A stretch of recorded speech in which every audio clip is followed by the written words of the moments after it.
Hello, everyone. Welcome. It is the Our Turf Football Podcast. And we've been gone for a minute, right? We took a little vacation, took a little brain break, come back in time for the draft. So excited for the draft. Joining me, so we got Sonia, we got Kate, or I'm sorry, not Kate, Lisa. Kate can't be here. Sorry. I'm so used to saying all four of them. But most importantly, we have our dear friend, Emory Hunt. Emory, every year when I ask you to do this, you always say yes. And I'm always shocked because I know how busy you are, but you always carve out time for us. And I appreciate that so, so much. How are you? I'm doing fine. I appreciate y'all having me on. And I'm always carve out time because, again, I am still who I am. And I'm not going to ever think like I'm big time or nothing like that. Like, nah, like, no way. Come on, you are big time. You know it. Nah. Emory's No out way. there, footballgameplan.com.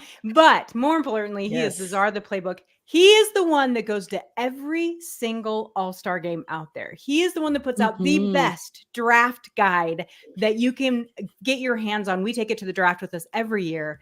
You have 1,000 players again this year, Emory, in your draft guide? We have this year, a lot of guys went back to school. So we have They over did. 900. Oh, well, it's the same thing. to be exact, we got 901. So technically we over 900. So nice. I love it. I love it. I love it. Wow.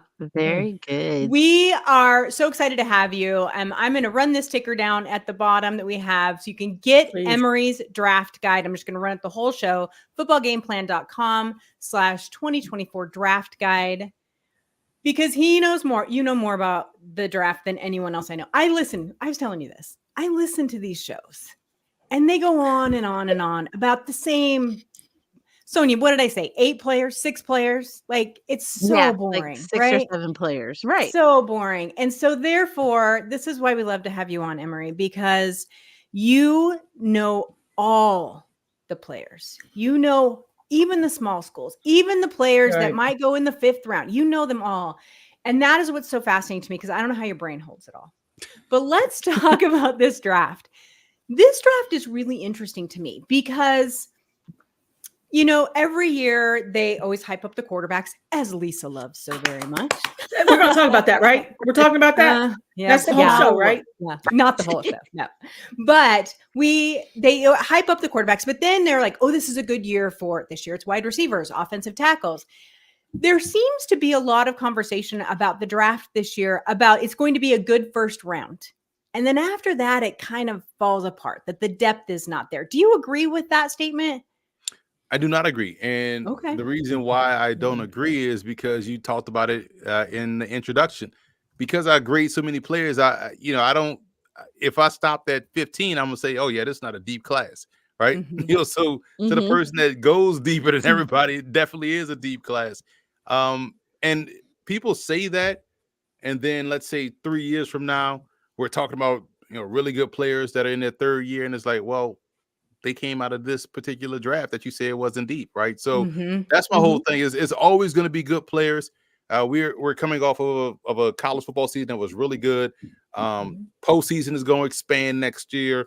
So you're going to see a lot of talented players, that are getting developed and playing, good football at the college level, and they're going to trickle up to the pros. So it's never a down year. Now, what may happen at certain positions, you may lack the superstar power at certain positions. So, like you said, this year we're seeing it at receiver, offensive tackle, quarterback for the most part, where you have a situation where you may go 1, 2, 3 at quarterback. So you might not see superstars at certain positions, but there's still guys who are gonna end up impacting the team and impacting the game. That you're like, man, I'm glad we drafted that guy that you picked up probably in round 4. Yeah. Right. You know, it's interesting to me too, is that I think what ends up happening is that sometimes with these players, and you brought it up, the players are going back to school. They're staying in school longer. They're making more money in school, which I'm thrilled that they are. That does change the dynamic of the draft a little bit though, because age used to be such a huge thing, right? It's like, oh, he's already 23. Throw him in the trash. He's ancient. It's so stupid to me because I'm like a baby. But how much does that make it harder to predict like what type of class it's going to have? Is it because you don't know if the kids are going back to school or not? They're staying longer, so you don't know how, you hear a lot about the injuries and that sort of thing. Is that because they're staying in longer? Do you know what I mean? Like, does it make it harder to predict what type of draft it'll be? I would say on the media side of things, it makes it harder to get ahead of the curve, because if you're trying to grade prospects and you're like, okay, this guy on the roster says senior, but then you find out he got 2 more years of eligibility. You're like, well, how? And then you start to factor in the COVID year. I think this upcoming year we're getting back to normal, where if you were a freshman in 2021, you don't get a COVID year. But the problem is you still got guys that are in school now that still were playing in 2020. So you got to be careful. But once we get back to, you got 5 years to play for, we're going to be fine. And I think that's from a media side. Now, to the point about the it's funny about the age, because I feel like, yes, we used to put a lot of emphasis on it. Yeah. But if you really think about it, I mean, guys that we used to think would be on a roster for, we used to always just throw it out there like, oh, he's going to be on your quarterback for a decade. Man, you lucky if you get this dude on your roster for 5-6 years. Right. For real. Because they're moving off from, just look at how many elite running backs moved off rosters this year, right? They're still fairly young, like Joe Mixon, all these guys. And you just like, what the Packers did with the Raiders, and you're just like, man, this is a young dude. This is like, and so if you can get, I'm saying all that to say, if you draft a dude in the first round that's 24 years old and you get 4 or 5 years out of him, that's a win. You know what I'm saying? Because they're quickly turning over the roster now. They don't care who you are, superstar or not, they're moving off over you. You saw what the Bears are doing with Justin Fields, a known commodity that's gotten better, and you're just like, okay, we're just gonna get a cheaper version of Justin Fields, just to save money. It's like, all right, if that's the game they're playing, then take that 27-year-old rookie in the first round. You know what I'm saying? Because it doesn't matter anymore. It's so true. Oh my God, it's so true. I know people were having meltdowns. It's like, well, he's already 24. That means he'll be 25 before the season starts. And I'm like, does it really matter? Especially in some of these positions, it doesn't really matter. It drives me crazy. Sonia and Kate, or Sonia and Lisa. Why do I keep saying Kate? I wish she was here. Sonia and Lisa each have questions for you. So Sonia, I'm going to let you go first. Okay, cool. So one of my first question is for you, Emory, is who is somebody that you think will go higher than what a lot of people are predicting, or who is somebody that you think could be like a really deep pick, but going higher than what a lot of people would imagine? I would prognosticate. I would say Quantez Stiggers, the cornerback from the Toronto Argonauts. She gonna write this down. Yeah, Yes. Here's why. Okay. We saw him play at the East-West Shrine Bowl. He had a really good, week there, playing against these receivers at the, Power 5 FBS level. But the unique part about his game and him in general is that he didn't play college ball. He went to college, but then he had a family emergency, went home, started to work. Then he played in the fan-controlled football league, which is like an indoor football league. Had a workout with the Toronto Argonauts, got signed off that workout, went up there this past season as a rookie, was all CFL rookie team, and rookie of the year. And Toronto played in the Grey Cup, which is the Super Bowl up there, right? So this dude played in 18 pro games already. Then he goes down into the Shrine Bowl, and with the way the system works, because I think because he didn't go to college, he was eligible to be in this draft. So he was able to get into the Shrine Bowl. So now you're seeing him against what's supposed to be the top level competition, and he's doing a good job there. Well, obviously, because he's just coming off of a pro season, and where he's playing against pros. And the unique part is the CFL field is wide. I always say, like, it's like if I dropped you guys off in the middle of a Walmart parking lot and say, hey, your zone is from the door to the end of the parking lot. That's how wide the field is. Like you better be able to handle space. So now you put him in a condensed situation where he's used to playing in space, and now he has even more refined boundaries, he's going to be excellent. And he tested well. He ran 4.4 this pro day. He's about 5'11", about 207. Good open field tackler, good coverage skills. And people are saying day 3. I'm like, no, this dude is pro ready already, has played a pro season, has played against pros, is already a pro. He's probably going to go higher than you think, maybe even in the second round, because of all of those things I mentioned. Yeah, you worry about him coming off an 18-game pro season, and you don't pack on, because you're looking at, it's probably going to put on another 30 games, 20 games in a full calendar year, if you think about it, right? And that's tough.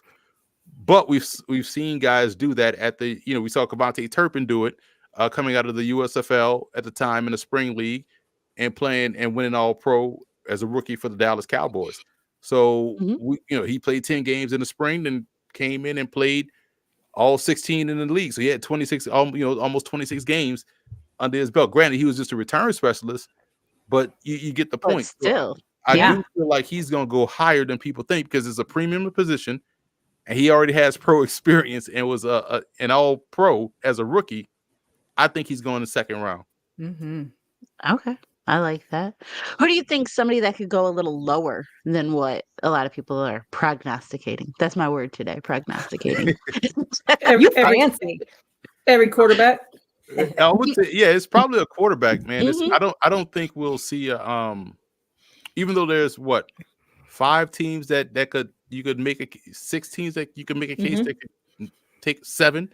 If I just keep adding, like, that could take a quarterback in round 1. I truly believe we will probably only see 4.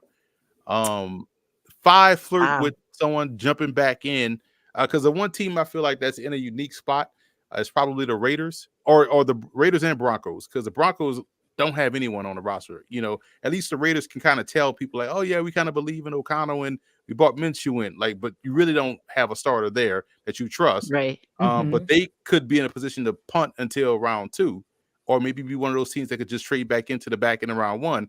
But I feel like we may only see 4 or 5. I just adjust it a little bit. Let's say 5.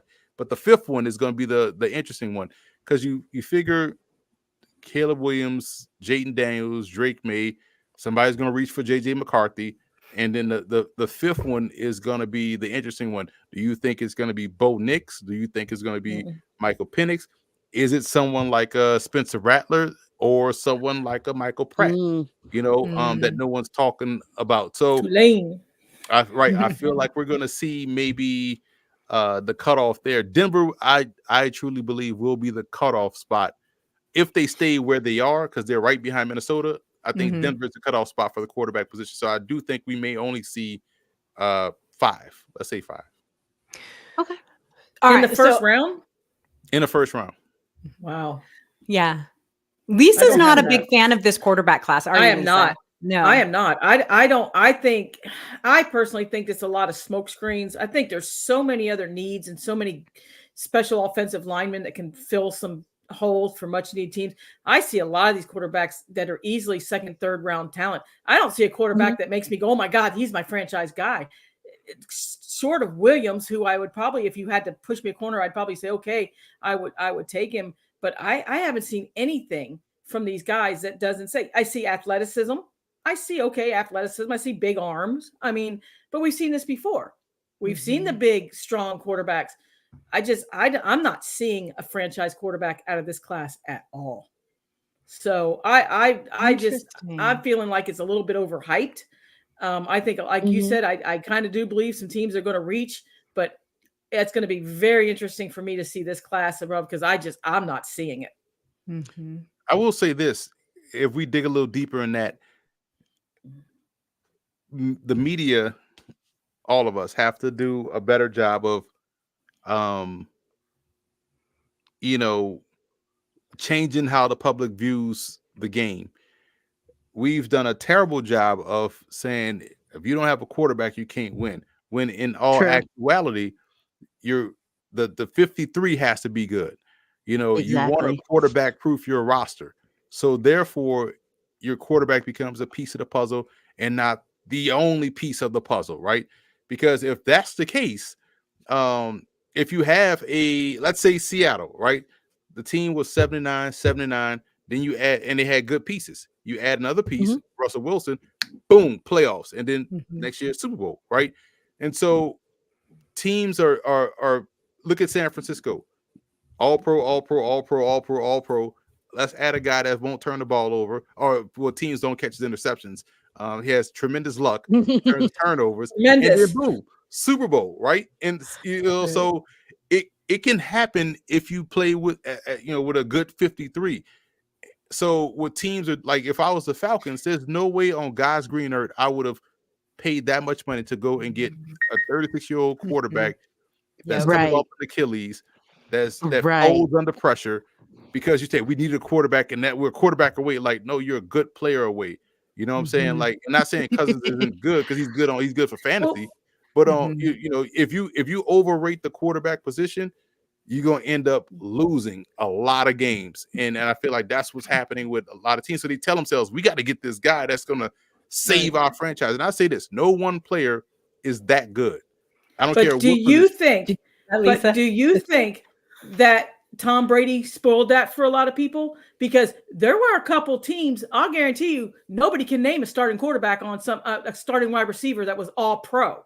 He elevated, and I believe, just like with Aaron Rodgers, we get an elite quarterback, we can just put average guys around him, and he's going to elevate. And it's been known, and everybody said that Aaron Rodgers doesn't like playing with rookie wide receivers. He doesn't like playing with young wide receivers. Thus, the whole rumor about whether he gave him the list of the players that he wanted. So I kind of feel like you just said, I kind of feel like teams are seeing that.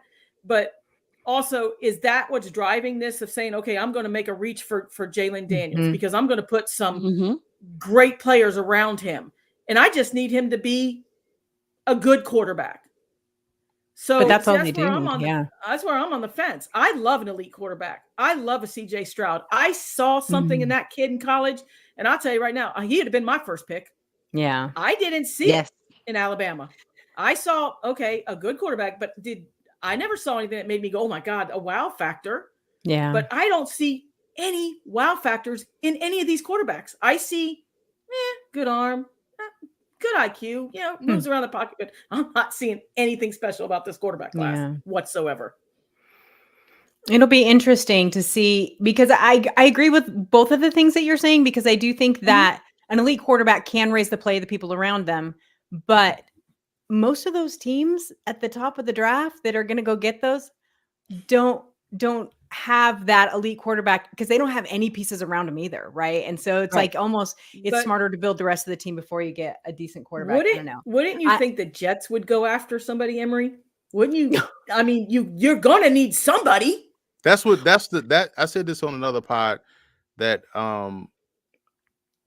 that no one's talking about the Jets taking a quarterback at 10, because he is coming off of an Achilles. Spencer Rattler. And it would make sense to take a quarterback, right? Because thank you. You know how often, and I say, if you go and watch the 3 or 4 plays that he did play in before he got hurt, he was gonna get hurt before that game was over anyway. He wasn't moving around well. He just didn't look he didn't look comfortable. I find it, this is the part where it trips me out, because you'll hear people talk out of both sides of their mouth with regards to quarterbacks. They'll say, "Oh, you need a elite player. They're gonna, raise the level of play. They're gonna make everybody around them better." But as soon as a quarterback that they love doesn't play well consistently, Justin Herbert, they'll say, "Get rid of him. He needs help and weapons." Like, wait a minute, I thought you're supposed to make everybody around you better. Right? Which one is it? You know what I'm saying? Yeah, right. It's almost hypocritical. Literally. So true. All right. But I want to bring and just say, I can see all you people out there, and I can see that you're watching on Twitter. Come over to YouTube, join our live chat. You can ask questions in our live chat, and we will get them answered for you. All right. I have one more thing to add for this before Lisa asks her question, which is not about quarterbacks. Is JJ McCarthy this year's Will Levis? In terms of... because the media keeps saying, oh, he's moving up, which is exactly what they did to Levis last year. And then is he going to end up falling to the bottom of the first round, or out like Levis did. Because do you remember that last year? Like in the Mhm. last 2 weeks, everyone went Will Levis crazy. I will say this. I'll just rely on my evaluation. I have a higher grade on McCarthy than I did on Levis. So I think Mhm. McCarthy is a better Okay, player. fair. Now, Right. McCarthy is also younger, significantly younger. Levis had, that extra year of playing, right? So Levis was an Right. older player, and to defend JJ McCarthy, because I do think I'm not saying I he's bad. I'm no, just no, saying it right. seems like out of nowhere he's moved up. He's going to be second. He's going to be, higher than all the rest of the. It's crazy. I would only take 2 quarterbacks Mm. in the first round, and that's Caleb Williams and Jaden Daniels. Mhm. Everyone else, I feel like if you Right. if late first, if you were interested, or you wanted to talk yourself into one of the next guys I have, then you could take him. But I feel I have a second round grade on McCarthy, right, in terms of Interesting. Mhm. talent. And the reason is, at the NFL level, you have to be able to play above the X's and O's. You can be a piece of the puzzle, you can be a cog in the wheel, and you can win a lot of games like that. So even with what we have seen and know currently, with all the information we have about Brock Purdy, you're still not taking Brock Purdy in the top 5, right? Right. So Oh, I Right. completely Exactly. agree. that's how I feel about JJ McCarthy. I feel like Okay. if he goes to a team, wherever they take him, right? Whether it's, from pick 3 to pick 15, anywhere in that range, right? If they're taking him that high, just understand what you're getting. You're getting an Mhm. efficient quarterback, a Mhm. guy that will protect the ball, a good athlete, and he's probably not going to play above the X's and O's, but he won't beat you. He won't win you the game, but he won't lose you the game. Gotcha. But He's you got average. to, right, which is Yeah. what people look at as a bad term, but Mm-mm. average would be what you expect your NFL quarterback to play like, um, at his worst. You expect your Geno worst Smith. quarterback to be Geno Smith. league average. You know what I'm saying? Yeah. And so Yeah. Geno you keep Smith. building around him because So he shut plays situational football well. Like for instance, people love to knock him for uh not throwing a lot. Yeah. Well, I say, well, this is the you retort to that with this.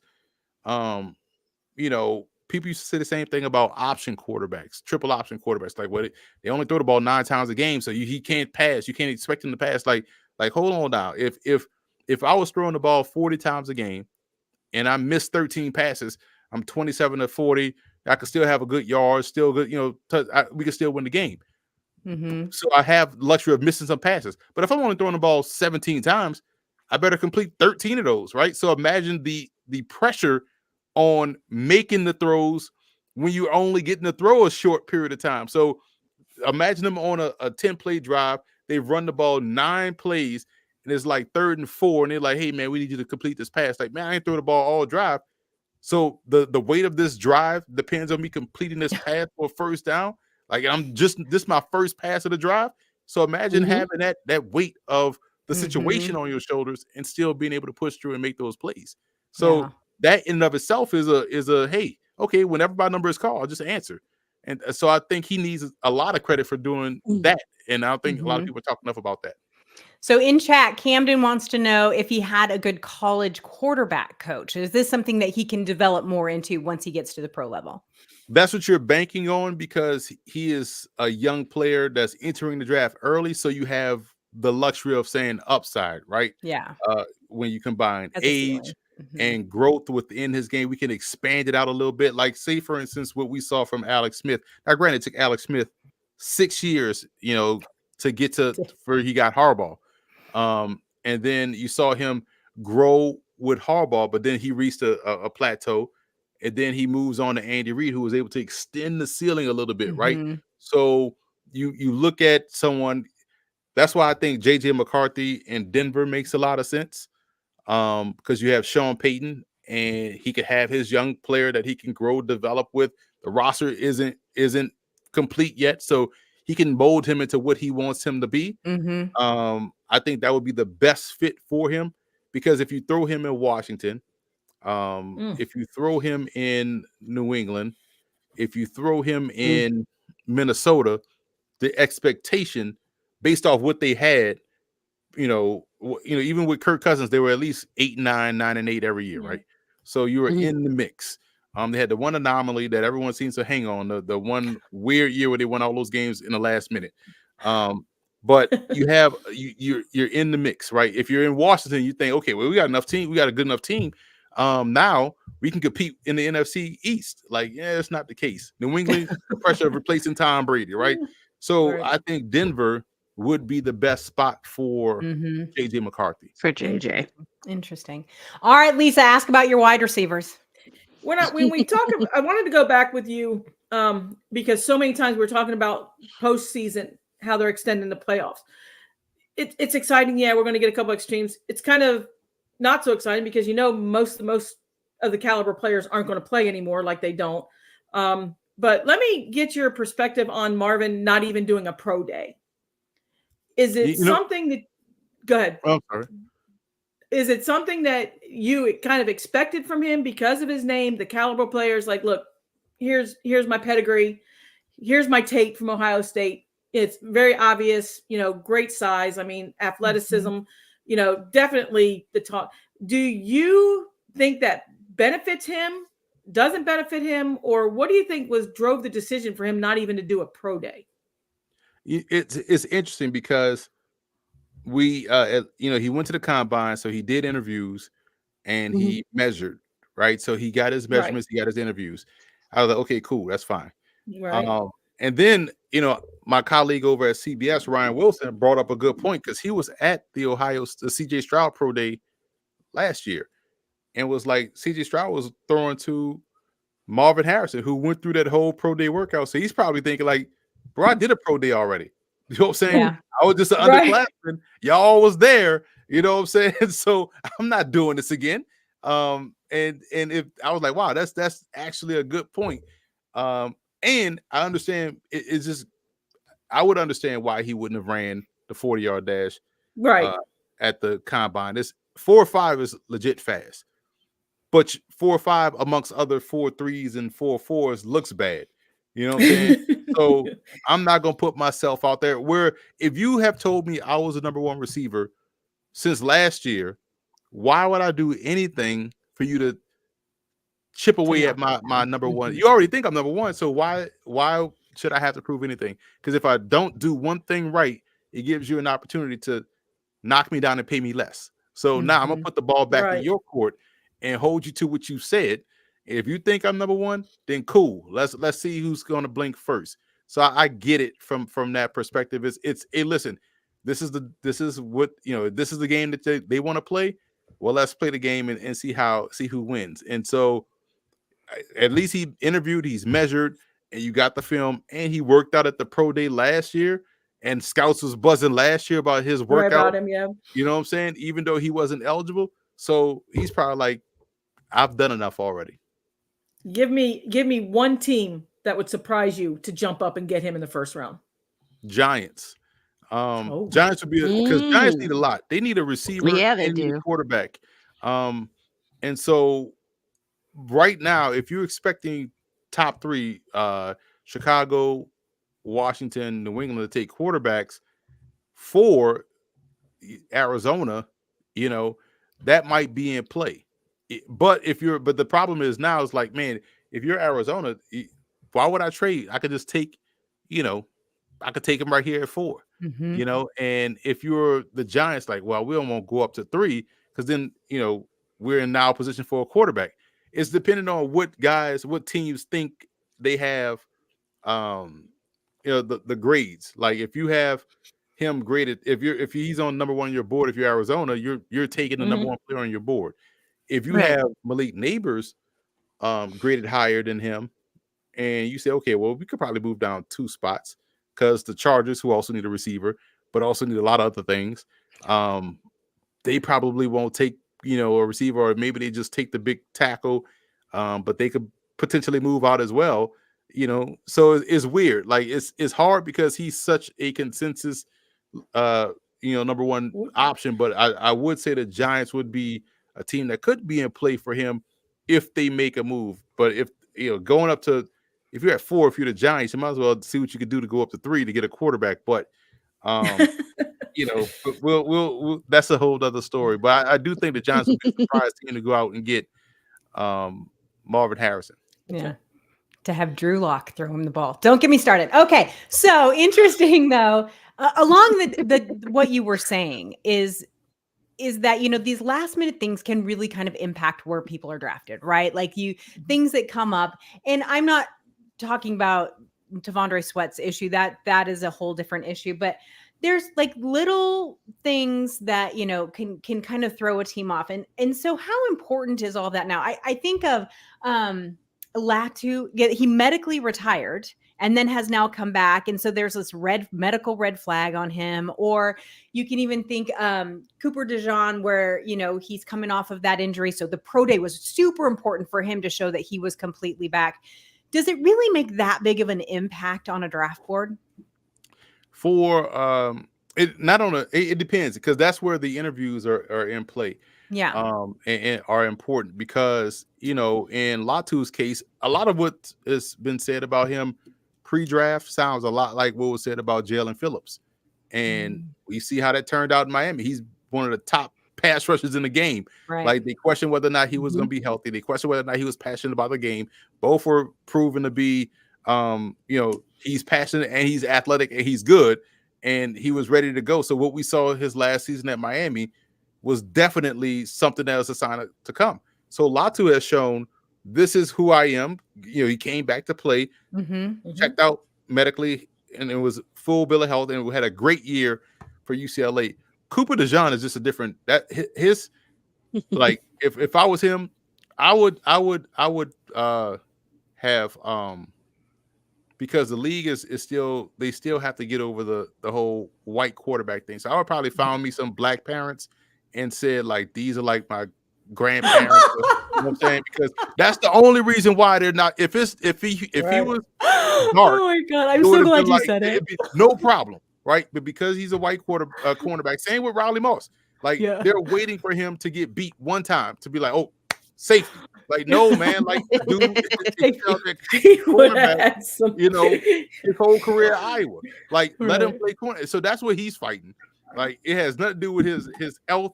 They won't say it, but that's what he's up against. You know what I'm saying? They won't say. It's the hitting. They're like, man, like, you see the cold words, they come like, yeah, we'll see how well he can play all around the secondary for us. Like that, they're trying to move him to safety. Like, it reminds me of who was it? Was it Jay Sehorn for the Giants? That's the last one. Remember Jason Sehorn?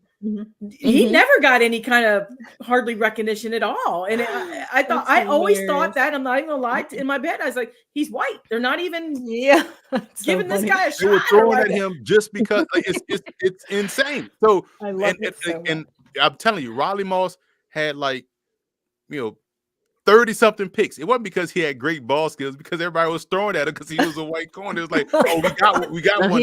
You're right. Easy picking. Same thing with Cooper. I love that you put it out, because you're right. That's what everyone's saying quietly. No one's saying it out quietly. Right. Yeah. They question everything. Like, they'll sit there and watch a full-fledged Iowa defensive performance and think, well, maybe he's not 100% healthy. Like, nah, bro. Just say what you want to say.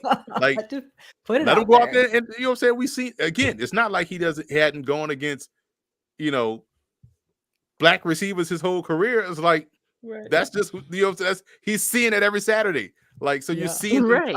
So hilarious. Now, one of the things I love best about you is that you don't just stick to the big schools in football. You dig deep, right? You go to all the small schools. You have everybody out there. So and I think that it's good that the small schools seem to be, and by small schools, I don't, I mean, Division I AA, you look at, HBCU, all of them are starting to get a little more, I hate to say credit, but they kind of a little more like shine. They're starting to get a little bit more there. So of all the small school guys that you looked at, and I know it's lots, who do you think is really going to make the big splash this year? Where do you think the camera's going to point that's going to say, see, you can look at these other schools too?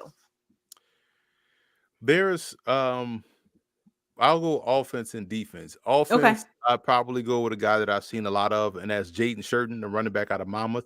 Okay. I've called probably 11 games in his 3-year career at Monmouth, and every game he's making 4 to 5 enormous plays, as a running back. Like, he is always a threat to go 80 yards, and he's going to get a 65 plus yard run in the game Mhm. regardless. So, and what has helped him, I feel like, is Keaton Mitchell going off last year, and people realizing, like, oh, they finally realized that size is not a skill, right? Something I've been preaching since 2007. And Right. so Mm-hmm. the good part is because he came in and measured in at 5'7", 190 at the combine. So now, thanks to Keaton Mitchell going in measuring it at 5'7", 1 or 5'8", 170 or something like that, 175. It the size doesn't matter, right? You're not asking Mhm. him to be Earl Campbell. You know what I'm saying? You're asking him to be a piece of the puzzle and be an explosive weapon on offense. And he's been able to do that at Monmouth. So I think that is going to help him out. And on defense, I would say Christian Boyd, defensive lineman out of Northern Iowa, like an interior defensive lineman.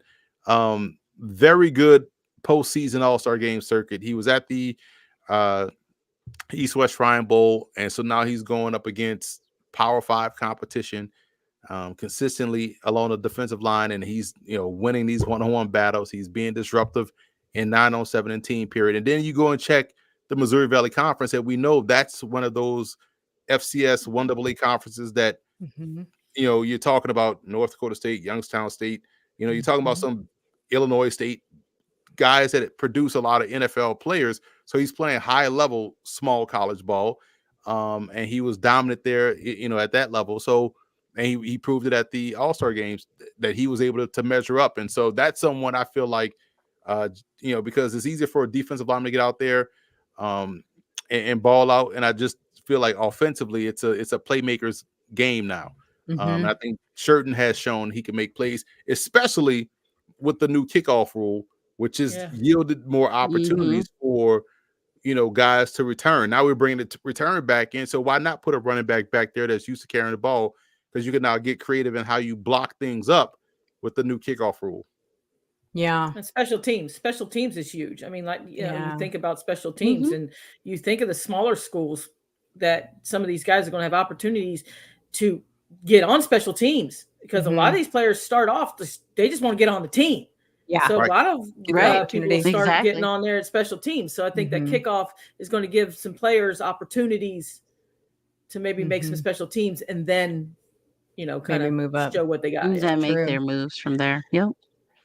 Emory, we've kept you longer than I told you we would, so I'm so sorry about that.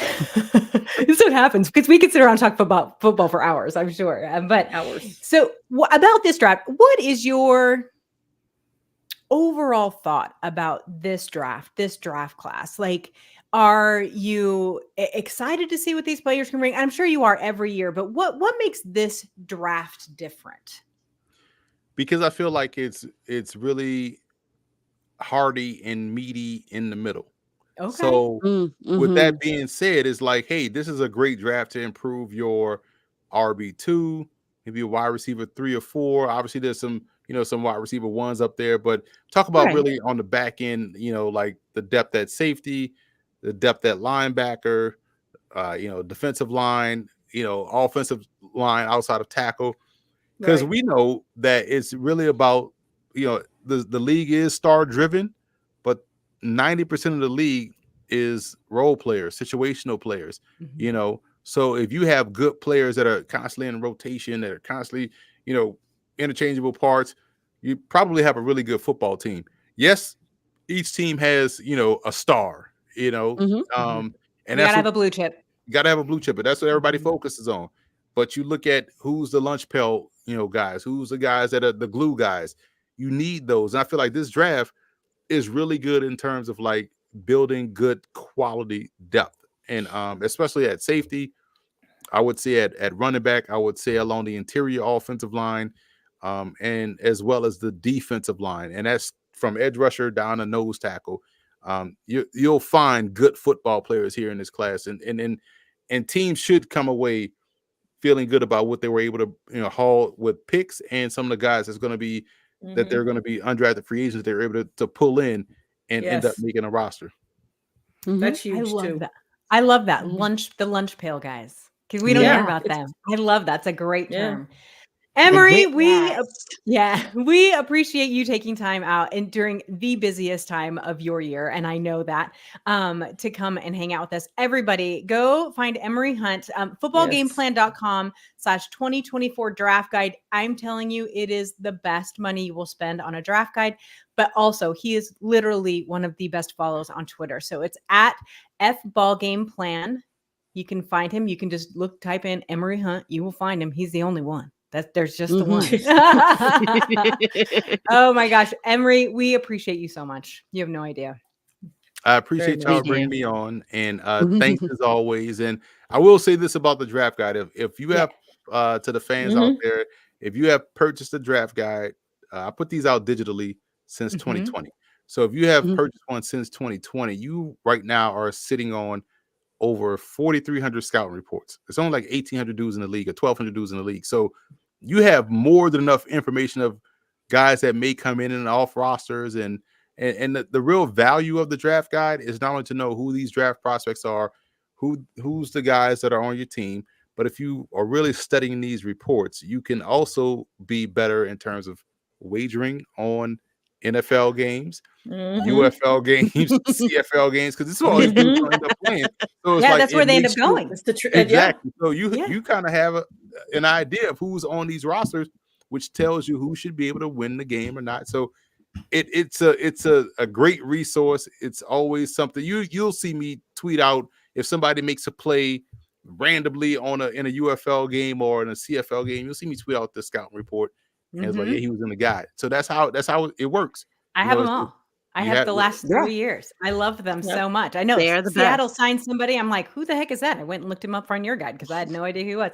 Camden wants to know in our comments, is there a scouting report in there for coaches? Because we got nothing but brand new baby coaches in this league this year. So listen, that's a great concept, and you know what? I may have to add something like that too, because the reason being, because when you think about, and this is because people always ask the question this way. When they'll say like, man, you why do you dive so deep into the draft? And it's like, well, I go to all the all-star games. I go to 9 of them, right? And so naturally I'm grading the guys that I've seen live. Otherwise, why waste my time, right? At these all-star games. So you put reports together, but subconsciously, you're watching college football for the 3 months it takes me to put this guide together, right? So you now have a pretty good idea. Let's say if I'm watching my 5th Penn State corner, man, I have a pretty good idea of their secondary tendencies, what type of scheme they run. So now it's like, oh, wow, if I watch this game against this opponent, if they play a team that does this to exploit that coverage, I should expect to see X, Y, Z. And 9 times out of 10, that's what happens because you're now learning coaches' tendencies on both sides. No different than when I call a game. Like if I have a 3 Monmouth games, right? Obviously I know Monmouth, but I'm only, learning the new team that they play that week. And so when they play, let's say a team like Morgan State, who I, also have done a lot of games, like, wow, this is going to be fascinating from like, I probably can't call this game because I know too much, in terms of like what's going to happen and what's going to come, so I know people's counter to their counter. And so breaking down the coaches is something that kind of happens indirectly when you're breaking down the prospects, because you're seeing them, like think about it. Penn State has like 4 corners in this draft class. So I've graded all 4. So by the time I'm going through, like, obviously you don't want to watch the same game for each prospect. You maybe watch the Ohio State game because of the different receivers that they have. But you watch different games. So probably watch like 9 different Penn State games this year. So it's like, damn, I got a pretty good idea on what their defensive staff likes to do down in distance. So it's like, that's a obviously that's college, so that's huge, but doing one for NFL coaches would be, that'll be unique too. Cause coaches. Well, it would. Well, Camden said, we talk about it. I love it. And we talk about it. Coaching matters. And sometimes you can see it, Emory. I mean, if you have, let's use CJ Stroud just for a second, like what a phenomenal rookie season he had. But if you had a lot of turnaround on that coaching staff, sometimes you can see those sophomore slumps because, you lose one coach that was really driving you. And so we always talk about on the show, and that's what I laugh with Sonia with the Lions. Coaching matters. It does. You know, they'll run through a brick wall for Dan Campbell, you know, that's and true. So if you got a great coaching staff and stuff like that, and people got to understand that, because when you're these teams that are like the 49ers or the teams that make the playoffs and stuff like that, there's been a lot of coaching changes this year. It is going to be really interesting to see how different some of these teams are from last year, because we were talking about that. I was at one point, I'm like, where is he now? Where'd he go? It was like so many. So I am like really interested to see what happens with a lot of these teams. If, you know, because I do believe coaching matters in a lot of the instances. So I will throw you know, Herbert a life raft, because I know I dog him a lot, but I feel like his best year was his rookie year, where he kind of got thrown in the mix when Tyrod damn near died on the sideline, because the guy stuck him in the lung. You know what I'm saying? So they threw him in there, and I thought he played his best season as a rookie. And you thinking like, dang, well, what changed? Why is he? No one talks about this, but Pep Hamilton was the QB coach. Yeah. And so, you know, he may not have been the boisterous OC, or, you know, the you know, he doesn't get thrown with the tag of the boy genius or anything like that. But man, how important was he to Herbert's development? And we're not seeing that, you know what I'm saying? And so when you have those type of, like how for the longest time you had Howard Mudd, the late great Howard Mudd, all of his former players talked about his impact along the offensive line, and how he, you know, I wanted to go play for him because he got the most out of everybody. Didn't matter who you were. Scarnecchia with New England was another one. That so those, you may look at, people may focus on head coach, OC, DC, but a lot of times those position coaches are like so integral to a player's success. Exactly. And if one goes and get a job somewhere else, like you may see, like you said, Lisa, you may see a drop off, you know, from that player. Exactly. Yeah, this year is going to be really interesting, I think, because it was interesting on Twitter today. Someone had posted a coach, and he was talking about how Bill Belichick came and talked to his I think it was the Nebraska coach, I can't remember, but Mark and Rule. he was like, he came, you know, Bill Belichick came and talked to us, and he had so much, and I felt stupid sitting next to him. He's just so smart, and everyone was like, and this man doesn't have a job, and it's like, yeah, because everyone went what I call young and dumb, and so we're just going to see what's going to happen. It's going to be interesting. I'm excited for this season, and I'm dreading it all at the same time as a Seattle fan. So, well, you don't have a blue chip player. I don't. Not yet. I have They DK. could. I have DK. All right, everybody. You do. Yeah, we will be back again next Tuesday. Emory, yes, thank you again so very much. Thank you so much, Emory. We appreciate We'll be back. it. We will be back next Tuesday. We're going to start diving into each one of these position groups. So we hope you guys join us then too. Good night, everybody. I hope quarterback goes